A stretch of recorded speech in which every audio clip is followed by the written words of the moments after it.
¿Qué tal amigos? ¿Cómo están? Nuevamente aquí en Realidades de México y el Mundo para llevarles los comentarios de algunos de los sucesos nacionales e internacionales que más están influyendo en el devenir de nuestro país. El día de hoy vamos a platicar de un problema que viene cargando las espaldas del pueblo de México desde hace muchos años, que es el problema de la deuda externa. Ya lo hemos comentado en otras ocasiones, pero hoy vamos a destacar este aspecto. El gobierno ya está haciendo cuentas, está ajustando el presupuesto, ya nos está pidiendo que nos apretemos más el cinturón nuevamente y no solo a los trabajadores, sino también a las empresas, a todo el mundo, porque está recortando el presupuesto. ¿Qué significa este problema de la deuda externa para nosotros? Un trabajador que gana menos de 100 pesos diarios, pues difícilmente va a poder entender la magnitud de este conflicto. Pero comentémoslo un poquito. Se han sacado cuentas recientemente, principalmente a partir de mayo pasado, y se dice que el endeudamiento llega a 9.500.000.000.000 de pesos. 9 billones, cada billón, 1.000.000 de millones. 9 veces más esta cantidad es lo que se debe. Y esta deuda proviene de dos partes principalmente: la deuda interna, la deuda que tienen los empresarios, los gobiernos de los estados internamente, y la deuda de estos empresarios y del gobierno con la banca mundial. Y esto es lo que totaliza la cantidad que hemos comentado. El endeudamiento interno tenemos un total de 5.685.000.000.000 de pesos. Esa es la cantidad que se debe. Por otro lado, la deuda externa, pública y privada, esta se cuantifica en dólares, moneda extranjera, y nos da un total de 185.500 millones de dólares. Esta cantidad, traducida a pesos, es más de 3.352.000.000.000 de pesos. Total, 9.500.000.000.000 de pesos. Una cantidad enorme que conviene reflexionar y que cada año aumenta de manera gigantesca. Dice el presidente Peña Nieto que son 2 millones de pesos diarios lo que crece esta deuda. Nosotros creemos que debe ser más. Saquen ustedes las cuentas, pero por lo pronto hay que decir que del primer año del sexenio peñista, esta deuda arrojó pagos solamente por intereses de la deuda por 322.000.000.000 de pesos, primer año. En el 2016, este endeudamiento subió a 483.000.000.000 de pesos. De ese año.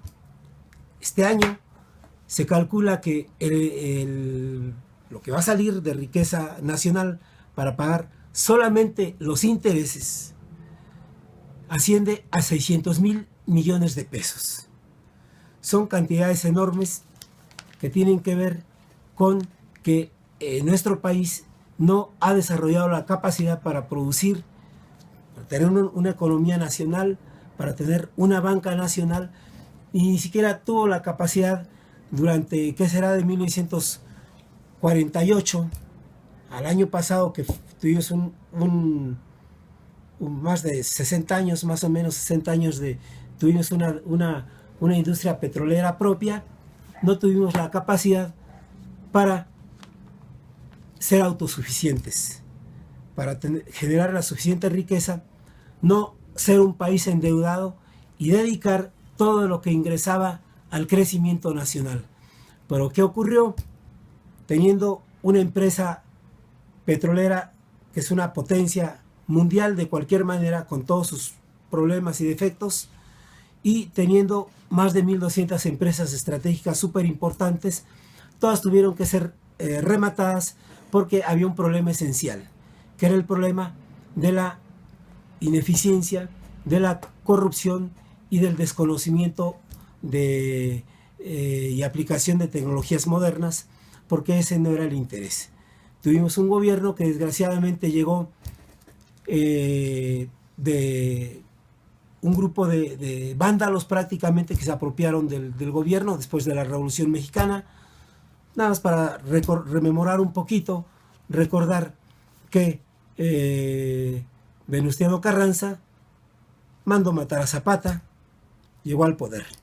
Venustiano Carranza fue asesinado por Obregón, por órdenes de Obregón, que Obregón fue asesinado por órdenes de Calles, y así fue, ese fue el origen del sistema político mexicano.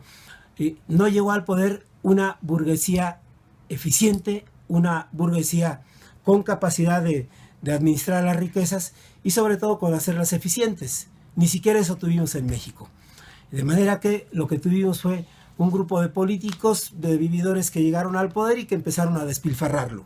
A diferencia de Estados Unidos, en donde hasta hoy día lo que tenemos es un sistema político en donde son los grandes empresarios, los directores de transnacionales, los mismos que forman el consejo el consejo de administración de las empresas, los mismos que forman parte de las direcciones generales de las secretarías de Estado en el vecino país del norte.